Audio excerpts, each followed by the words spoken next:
Hello one, hello all. Come one, come all to the Baddest Dudes podcast of the week. Whoa! I don't know if we can commit to that. No, I don't think so yet. But Mediocre Dude and I are going to be doing podcast number 7 today. Holy shit, has it been that many? It's been that many. We are doing it at the Mediocre Dude's den. For the last time, face to face, mug to mug. So we're gonna try to knock out a couple podcasts if we're diligent today. So just this podcast number 7 won't necessarily be the last one face to face, but it's the last session that we're together. So before I move to Arizona. So I'm gonna try to get this posted relatively soon. It may actually be hotter in Arizona than in this room, but the jury's out on that one. Tell the jury to shut the door because the air conditioning is on. This is Arizona after all. Of course.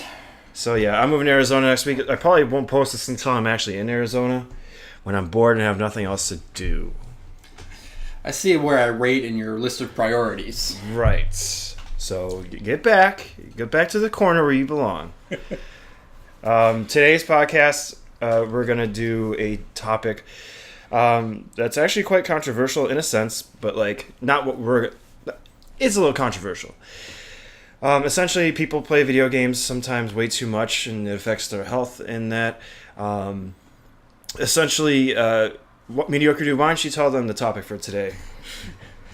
He's asked me like 4 different times what title I assigned to this. I know, it's a good one. And I keep forgetting for some reason. He wrote it down and then forgot it again. Oh, actually, no, I got this. No, he's lying. I got this. I actually have it written down. So let me look at my notepad. Drum roll, please. Here we go. Maintaining a healthy relationship with video games. Bam! That's it. We did it. I did it. Good job. Good job. I created the title. I wrote it down in my notes yesterday before we did this. Fucking timestamps. Yeah, stupid timestamps. Get in your corner and do your timestamps after this shit. I want it done by the end of the week. Whoosh! Yes, master. Vader. You forgot to say Vader. That's true. Darth Vader. So anyways, essentially, there's like a line that could be crossed with like, hey, are we playing too much video games? We all have had that, for us growing up, I'm 31. So I grew up obviously like with my parents concerned that I played too much video games. I probably more than I should have.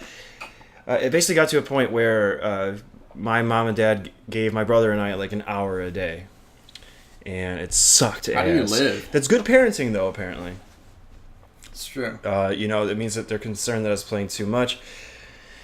But I did very bad in school. Really? Yeah, I'll be straight up honest, and they say things that, like, if you're too into video games, other things in your life suffer.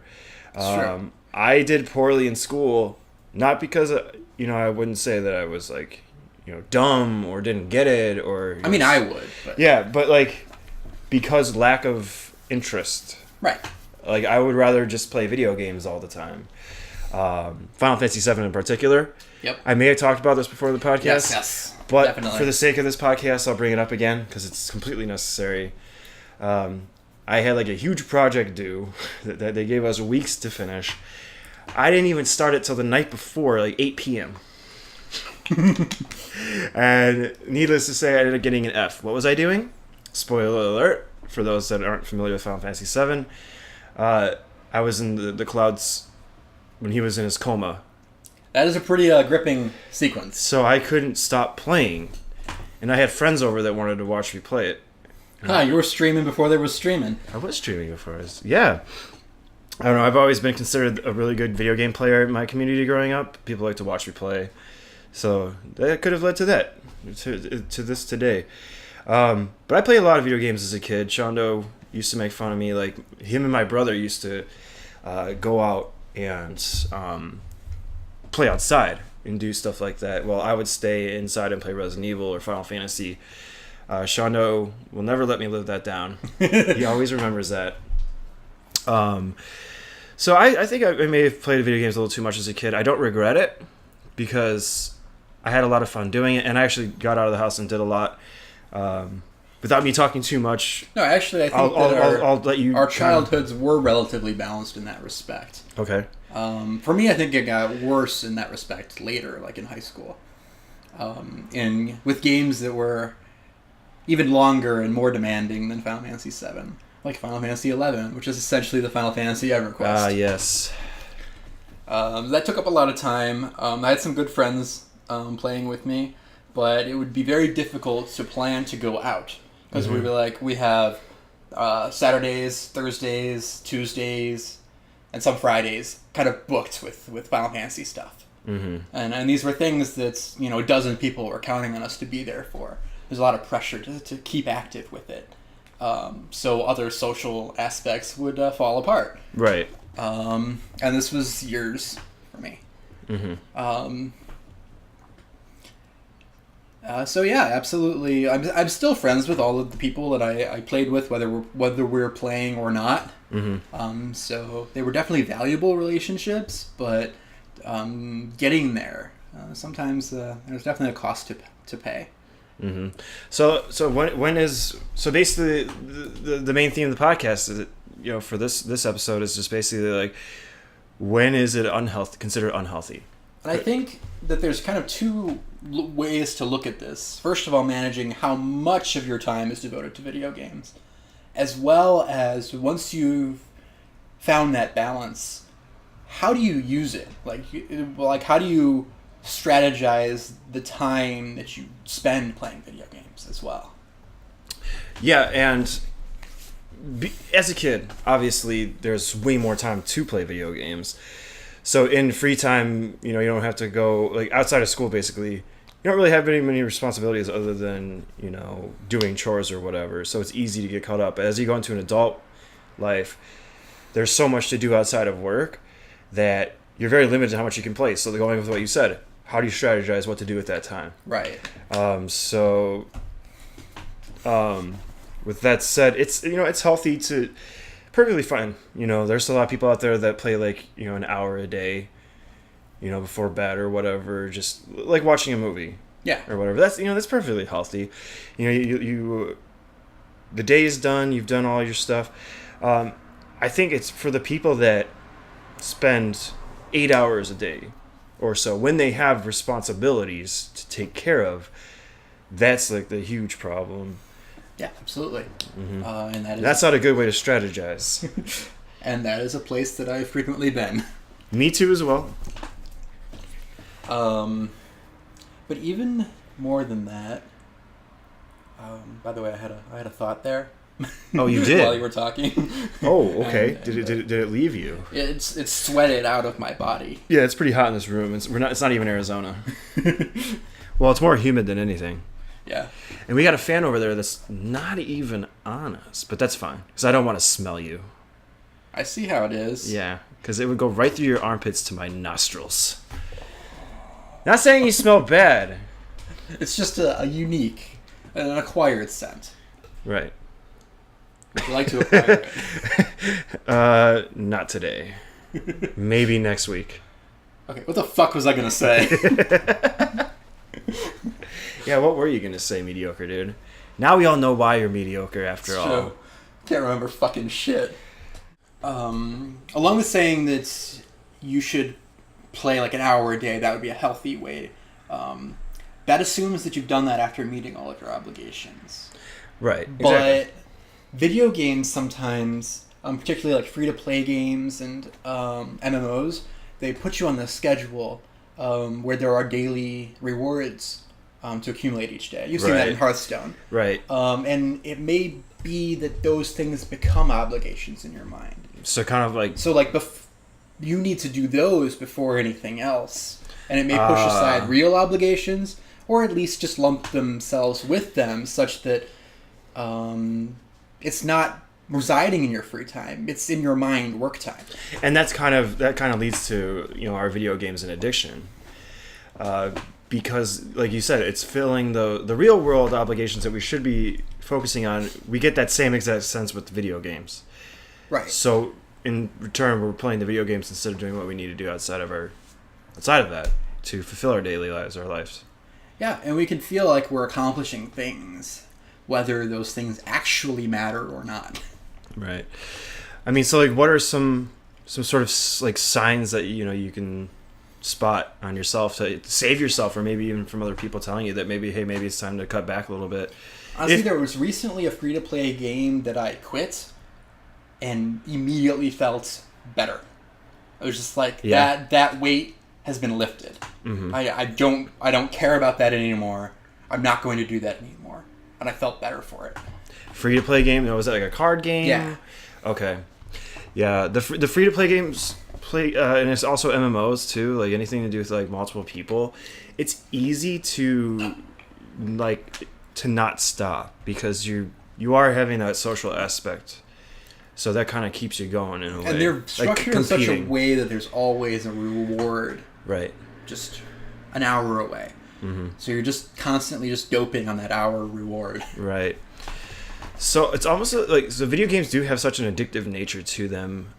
Sometimes you hear people like talk about video games and like their binges like almost as if like they're drugs, like they're addicted to drugs or something. Yeah, there are some parallels there. So it's like so that raises the question of like, well, is there a healthy age like to start playing video games? Is to be a legal age to start, because they are proven. I shouldn't say proven, but they do seem to have like you're bringing up with the constant like reward system to make it feel addicting, like kind of like gambling almost, like. But yeah, you're getting there are definitely similar patterns. Yeah. But there are definitely proponents of video games that indicate that you should start young, because that there are skills that you could develop through them that will benefit you all of your life. Not to mention, if you do develop healthy habits at a young age, you'll establish them sooner and reap those benefits.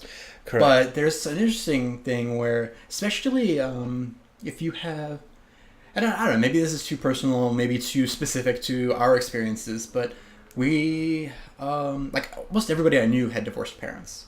Right. And it was very difficult for people or parents to be present in their children's lives.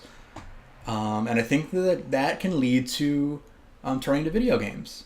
Right. To fill that void. More often than if you had parents. Right. It's a way to escape reality. Yeah. And it's like you don't always have an alternative. And there's also an issue where, when you're young, you don't have a whole lot of games to choose from. So you play the same one a lot. Unless you're rich, of course. I suppose. And your parents buys you Nintendo 64 and Star Fox 64 before everyone else. But you're a cool kid anyway. Right? But that also gives you this habit of playing the same game a lot. Right, true. Which could carry further into your life. And that could help guide you toward longer games that you can't finish so quickly. It'd take longer to consume. Right. Because that's what you needed, and that's what you think that you need to get something out of video games. Like such as Final Fantasy games. Right. You want to get more bang for your buck. And as in economic sense, when you're young and don't have the resources, that makes perfect sense. But as you're older, maybe it doesn't. Especially with the broad swath of games out there that you could have. And yeah. Nowadays there's just so many games. And they're all incredible. Yeah. You could never run out of games. Like it's good impossible. Quality games to play. It's impossible. It could fill like many hours of multiple lives. Yeah. With what's out there. So. And I think everybody understands the backlog. They buy far more games than they can ever play. They think... Oh, yeah. So many people out there that are in that situation, myself included. I showed you my backlog. Yeah, it's almost like it's a problem that everybody has now. But is it such a problem? Or more of a... Not to throw off your point here, but is it such a problem or maybe a good thing that it just means that we're playing less now? Or our eyes are bigger than our stomachs? It depends how much time we're spending on each game that we are playing. And this is what I want to touch on with strategizing. the game time that you do have. Right. I think that for a great many games, you could probably get like 80% of all of the stuff that you're going to get out of that game in about half the playtime. So that extra like 20% takes so much longer than that initial bit. So say you could put in 200 hours into a game and do everything. But you could have just put in 100 hours and done almost everything. Right. And played another game as well. Right. And is that a more valuable experience than repeating a game? For me, my play style is I used to like to complete games 100%. But that was when I was younger. Right.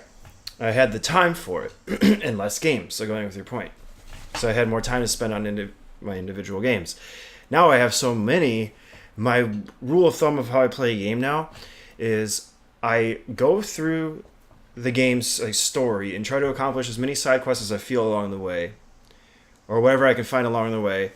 And by the time I get to the end of the game, I just beat it, and I move on to the next one. And I'll just say to myself, well, I'll come back to this game if I want to, see more of it. Right, which may or may not ever happen. And also, a lot of the times, what I do now, and this might just be because I don't like to... I like to feel that I still have the game left to play. Mm-hmm. Like, I just won't go back to it for a while, even though I get close to the end. Okay. Final Fantasy 15, for example, is a perfect example. It's not just the only game, but I'm near the end of it, and I haven't touched it in, months. Yeah, that's an interesting psychological thing. Like, if you want to go back to a game, sometimes you feel like you'll have to start over, and that seems like such a daunting task that you neglect that game, even if you'd really like to play it more. Yeah, it's just like, I don't want it to end. Right. So I just want to pretend that it's still, it's never going to be beat.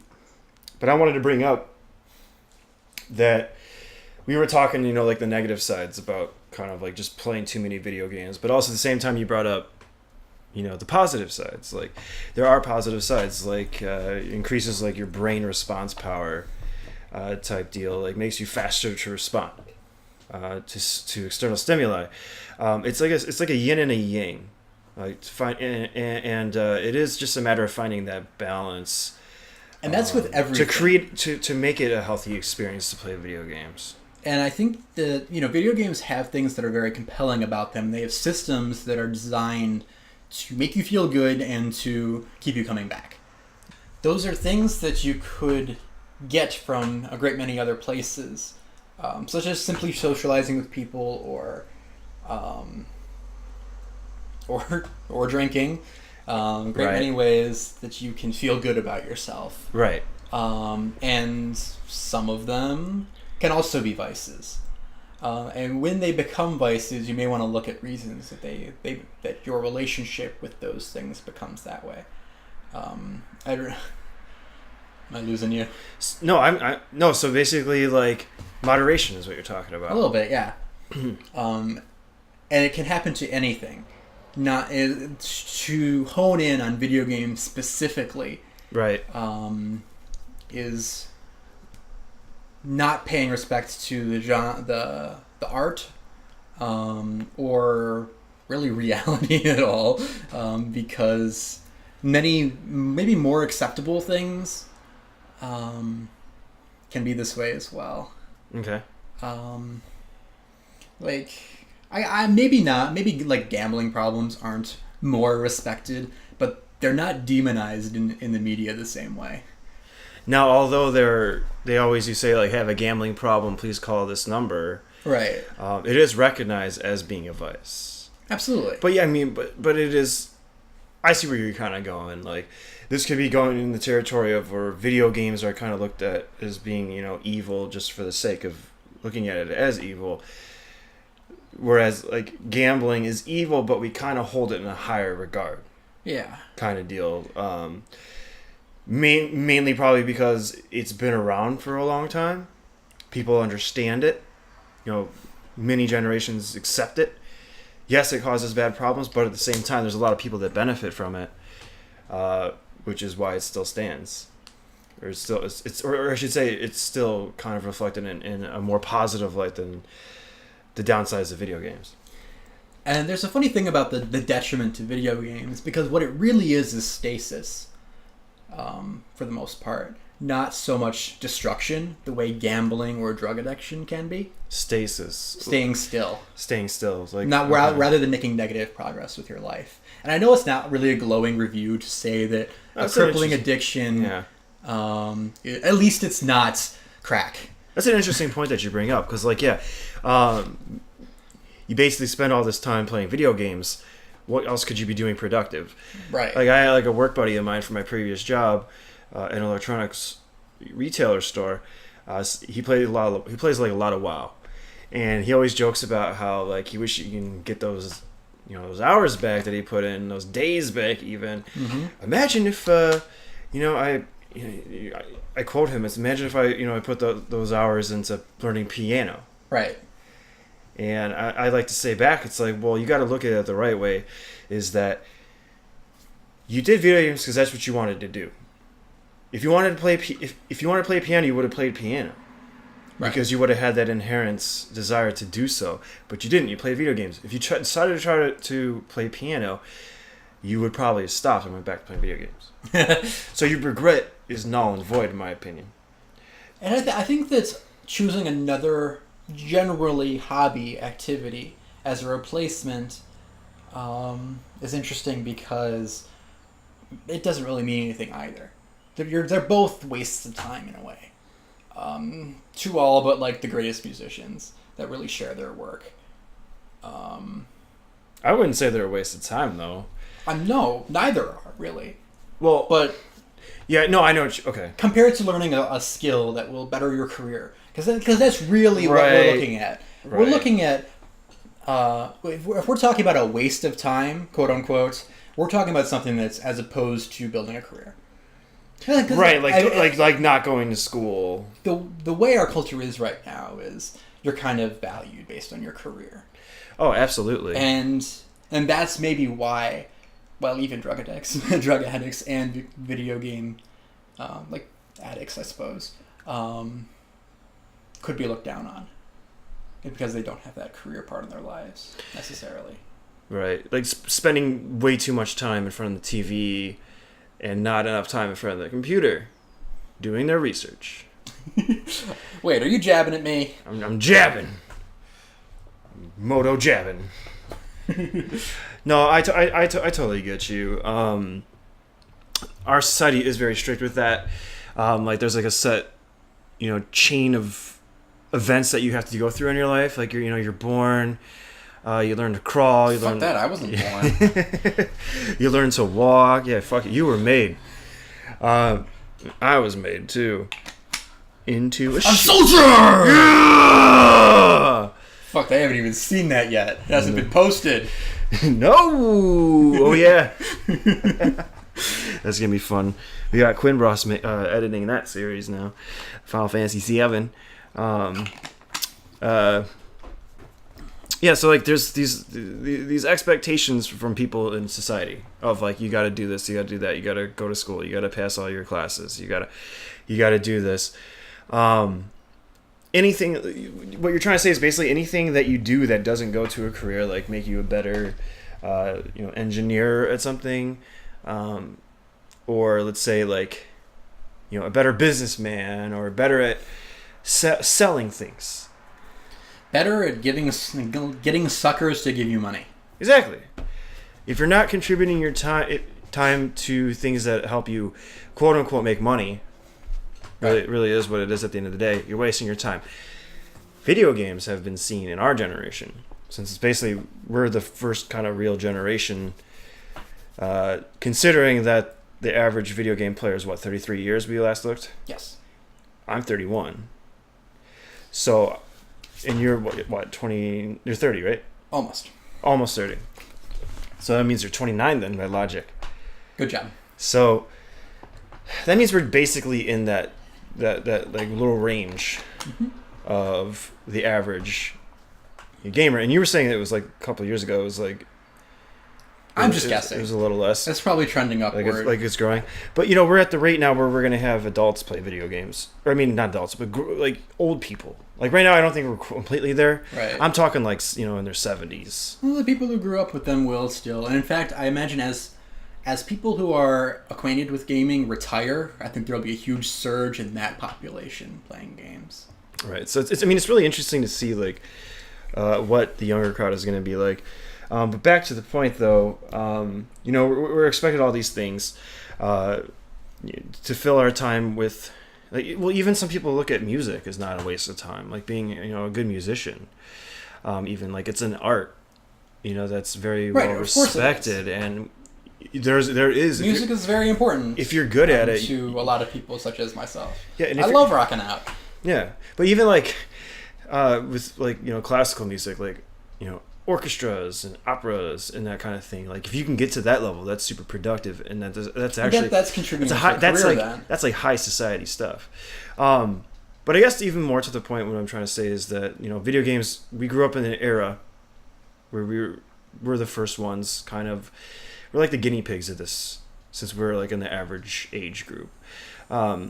We experienced, you know, like our parents, like, go outside, stop playing the games, you're just wasting your time.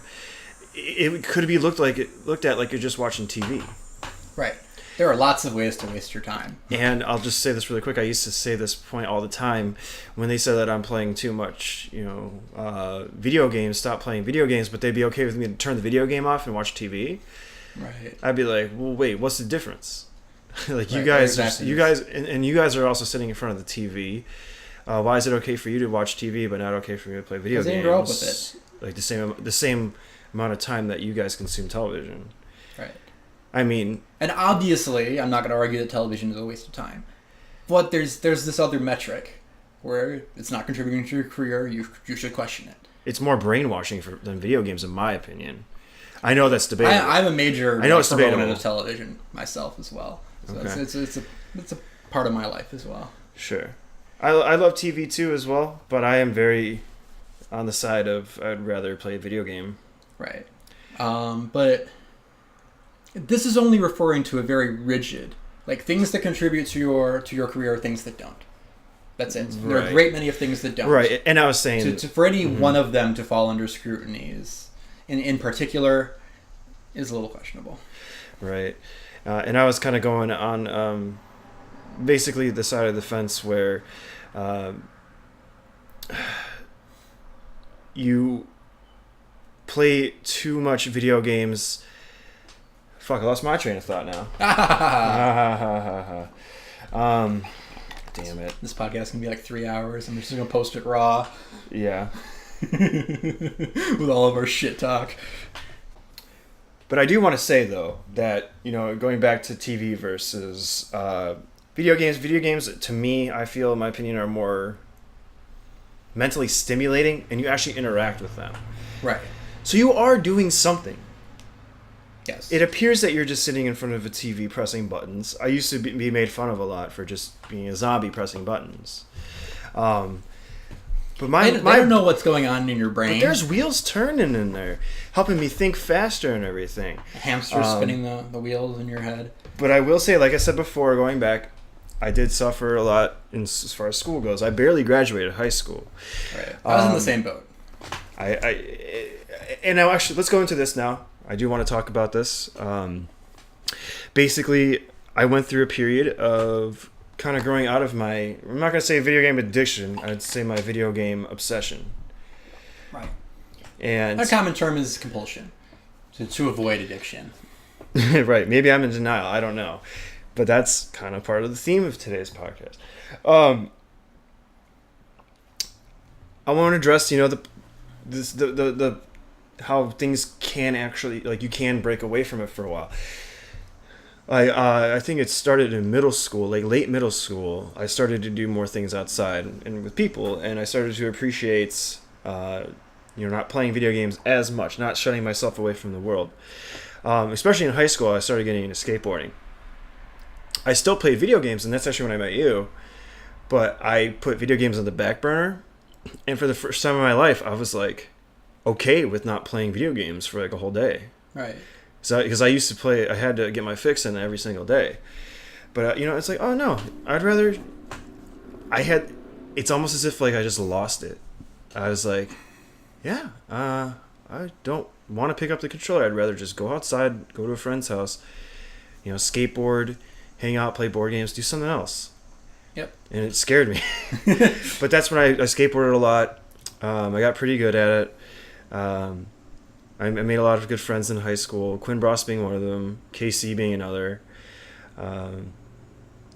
And there is, like, I think every person that plays video games a lot, be it a healthy and, you know, kind of sort of way of doing it, and even the ones that are, especially the ones that are unhealthily playing it too much, to, you know, take a break from it for, you know, a couple of years maybe, or just like a year. Don't have to play it once a day.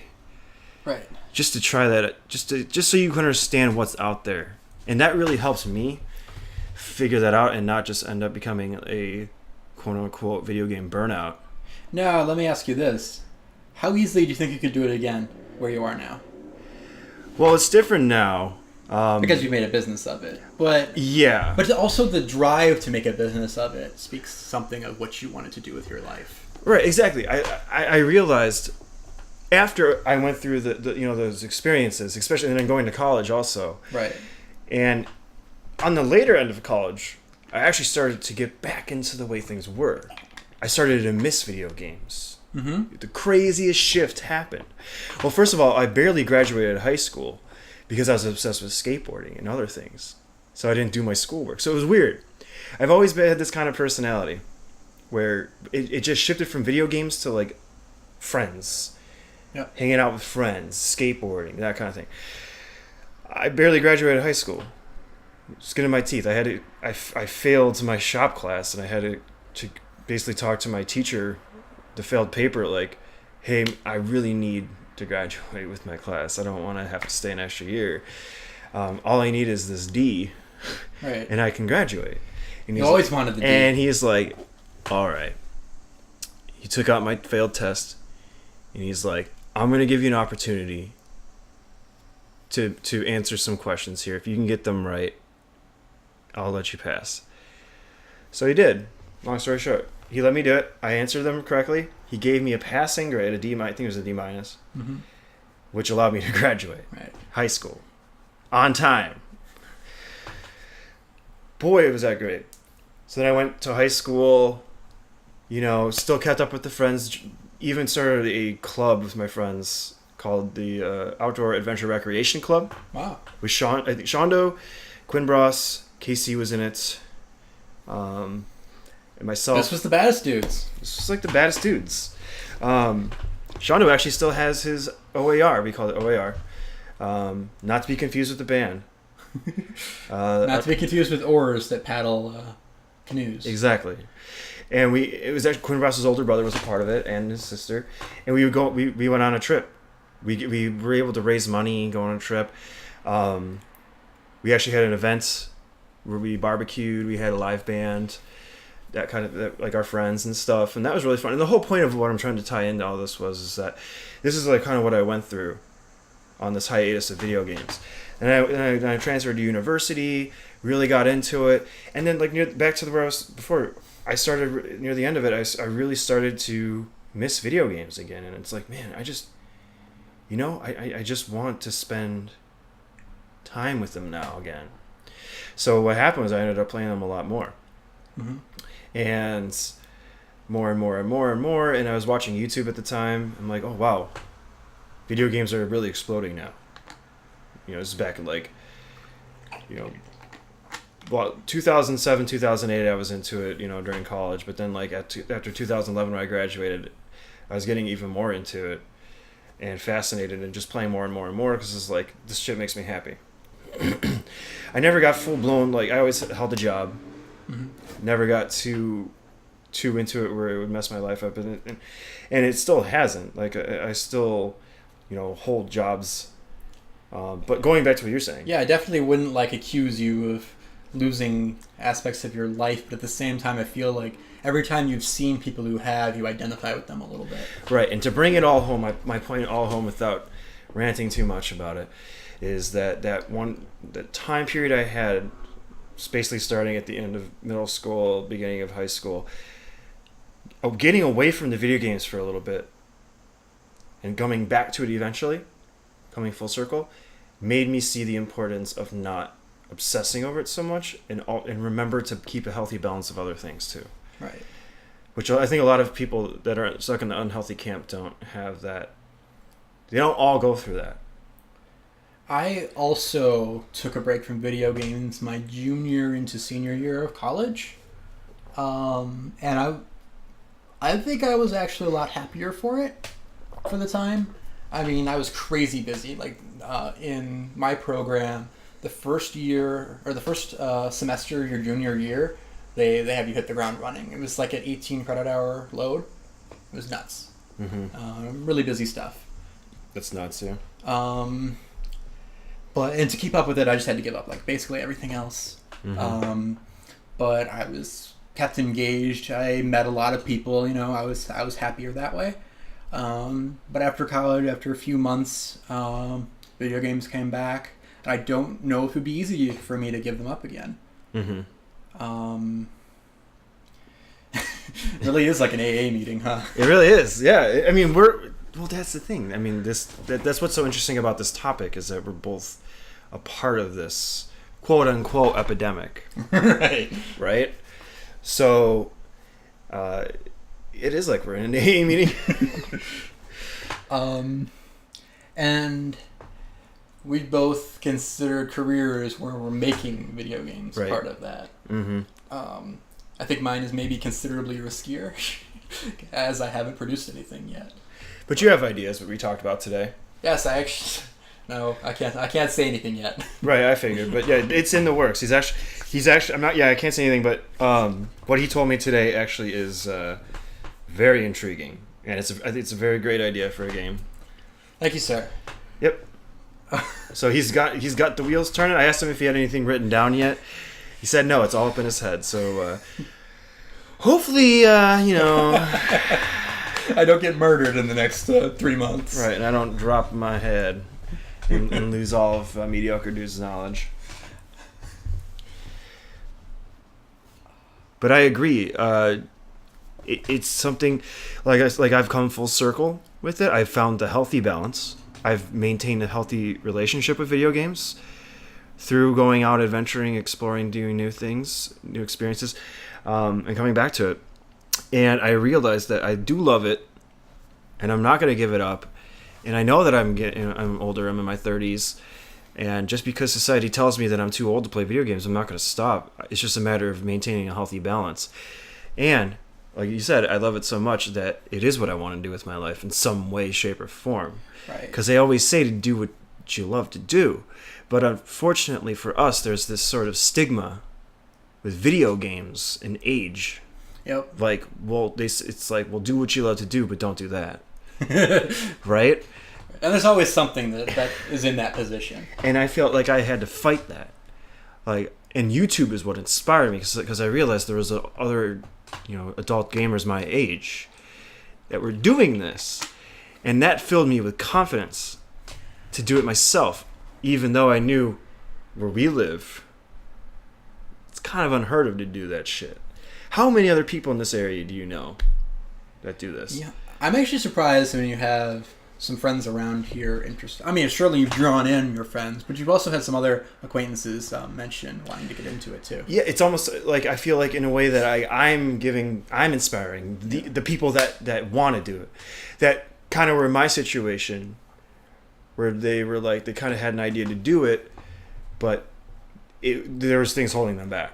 Right. Like, I just streamed with Chief Scalpum yesterday, Zelda Breath of the Wild, a longtime friend of the Baddest Dudes. He was saying that, he was afraid that what really kind of prevented him from doing it was seeing all the negativity in the chat. Really? Like, he would watch a lot of Twitch. Right. And you would see, people in the chat just being a-holes all the time. And that kind of deterred him from starting. So hopefully he was able to see the good behind, at least our and you can community. see the good in the smaller communities. Smaller communities, yeah. I think it gets worse the bigger you grow. It's less of a community at all, unfortunately. It's less of a community, but it's important to go through these early stages of the tight-knit But community. if you can really maintain that tight-knit community, it can be a powerful thing. Day9 is particularly proud of his community. There really isn't anything toxic going on, and they have periodic events and stuff, and they can actually carry a conversation and chat. Right. And so it's a very amazing thing.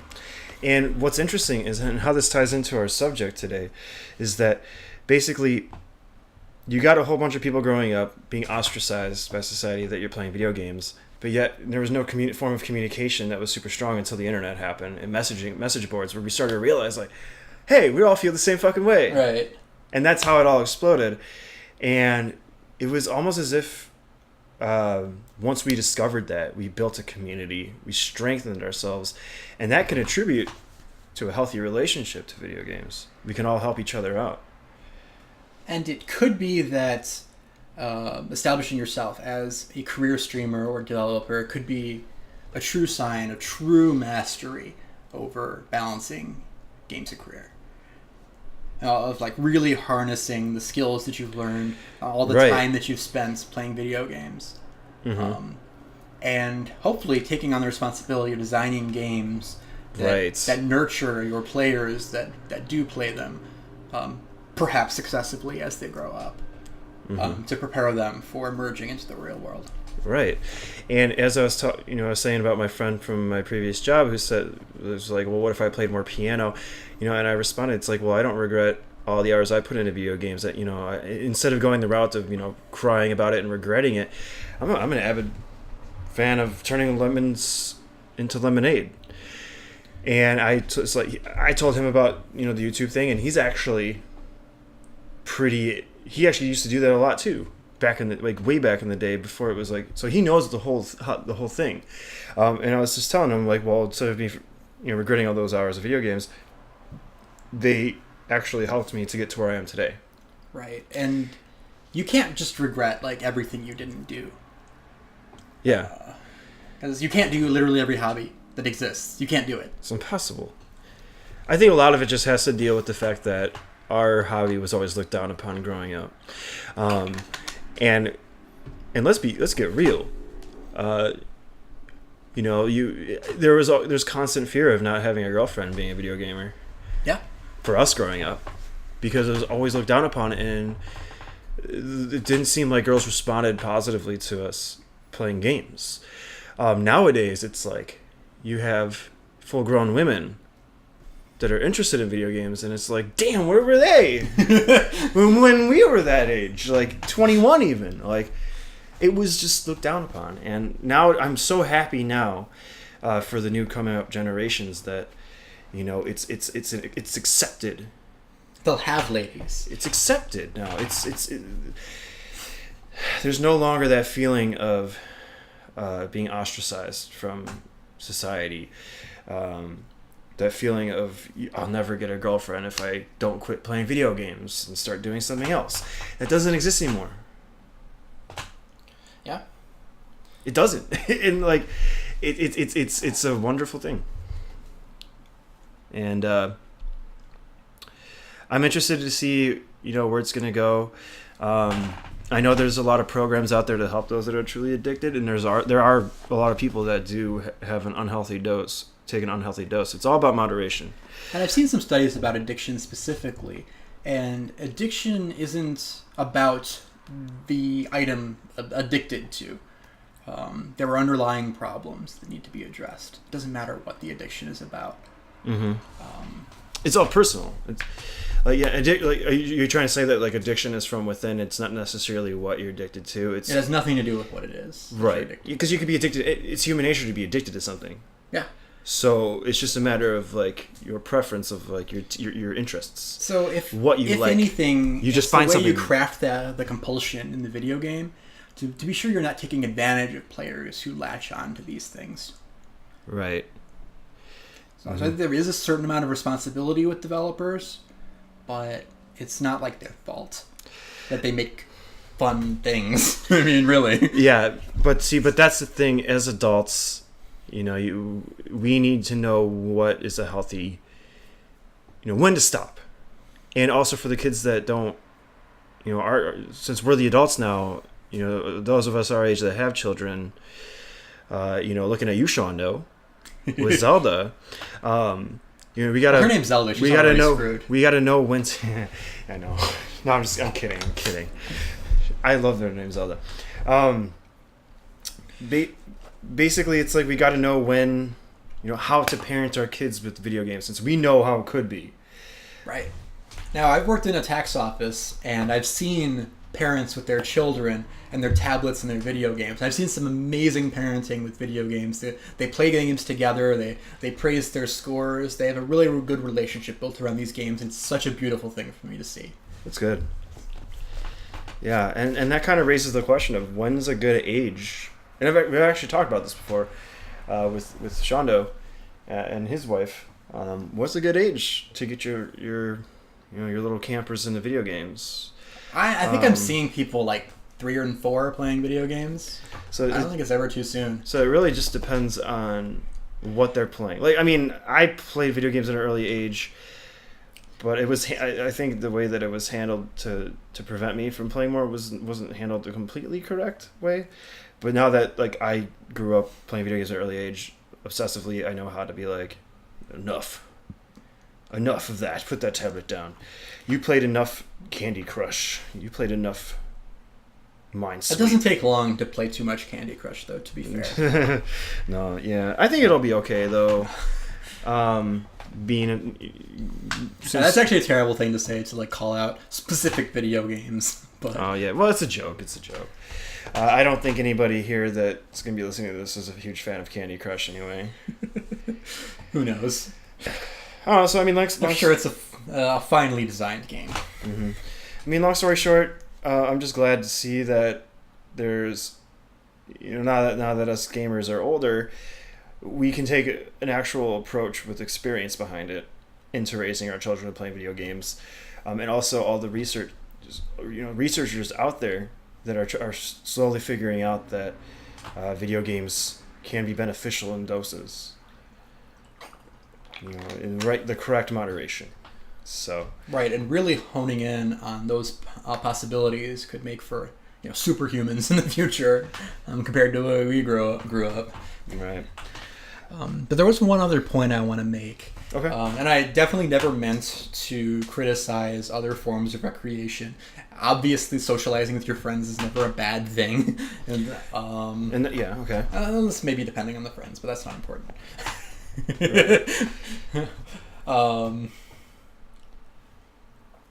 But sometimes video games are a relatively safe and easy way to enjoy yourself. Mm-hmm. And it's easy to have those experiences, to buy a TV and a PlayStation, and then you're set to travel the world, really. Really, yeah, especially today with the internet, yeah. The motivations for having great jobs are really to travel and get really nice things, I guess, if that's what you're into. Right. I'm going to go with travel primarily. Because traveling is amazing. A lot of people put traveling the world. Right. As this is what I would do. So the $1 million. When you're investing your time in these games, as opposed to perhaps in developing your career, you're trading off the possibility of really traveling the world, or traveling them in a virtual world. You could play Assassin's Creed, see Venice, or you could go there. And I think that's maybe being able to access those kinds of experiences through video games, while amazing, can kind of keep people in their mediocre lives and not spreading out to really experience these things. And they may be missing out in the long run. That could be a negative thing. As long as, though, maybe you can fill them with inspiration to go find it in real life. Yeah, but that's true. I mean, even nowadays you can go to Google Maps, Google Satellites, or whatever, Google World, whatever it is, planet, and you can go visit Italy and go down the roads and stuff. But of course nothing's like really being there. Exactly. So, we do live in a virtual world now. We are confined to technology heavily. Is it necessarily fully a bad thing? No. Just don't forget that there is a world outside that is, just beckoning to be explored. And don't ever forget that, there's dirt under that grass. So get dirty. Go out there. That was some Springer final words right there. Exactly. So I'm all out. I think that covers the topic pretty good. Yeah, I think we're winding it down. I think we hit a lot of good notes once we hit our stride. We did hit a stride there. And actually our next topic ties into a lot of the same ideas. Right. So stay tuned for that one. Well, why don't you give him a little idea of what the next topic is? Just a little hint. Sure thing. So next time we'll be looking at the future of video games and how these potential detriments can be curated as strengths and maybe increasingly necessary in the future. All right, perfect. So we'll end it there. Thank you guys so much for joining us for today's podcast. We'd like to thank our sponsor today. Water. Let's give it up for water. Woo! Water. Chug-a-lug-lug-lug, blah, blah, blah, blah, blah, blah, blah, blah. Thank you, water. It's only $3.99 for a 24-pack at Jewel Osco. No, just kidding. Bottled water. Jewel Osco ain't the sponsor. Water is the sponsor. Hashtag Jewel Osco could be our sponsor, hopefully someday. You know where to reach us. Right, we'll sponsor, we want to be sponsored by Jewel Osco's water. Just the water. Right. Refresh with an E. Refreshy. So my words of wisdom before we depart is, if you're thirsty, don't drink water. Drink Jewel Osco water. Jewel Spring water. Yeah. Jewel Osco is a Chicagoland grocery store. For all of you guys out there. So you got to come out to Chicagoland to get your water. That's right. It's not just... It's like a mecca for water. Right. We don't just have deep dish over here. We have water. Bring it. Brilliant. All right. So, you? That's all I got. You got to spit... No, you have to have something. Just spit it out your ass. Spit out my ass. Words of wisdom, just torpedo it. Pew, pew. Don't forget to carry your pockets in all of the pants that you wear. My mind is blown. Carry my pockets in all the pants I wear. So, wait, am I supposed to think about this? Please don't. Like, carry it how? Oh my god, my brain is blowing up. All right, we're going to end this, guys. Thank you so much for tuning in to podcast number 7, Finding a Healthy Relationship with Video Games. You remembered it! I did! Till next time. Waffles. But just speak your mind. Speak how you feel. I don't feel nothing. I feel hot. Feel hot? Do you feel sexy? Do you want me to come on you? Yes. Timestamp that as a don't cut. Put that right at the beginning. You want me to come on you? Yes. Welcome back to the Baddest Dudes.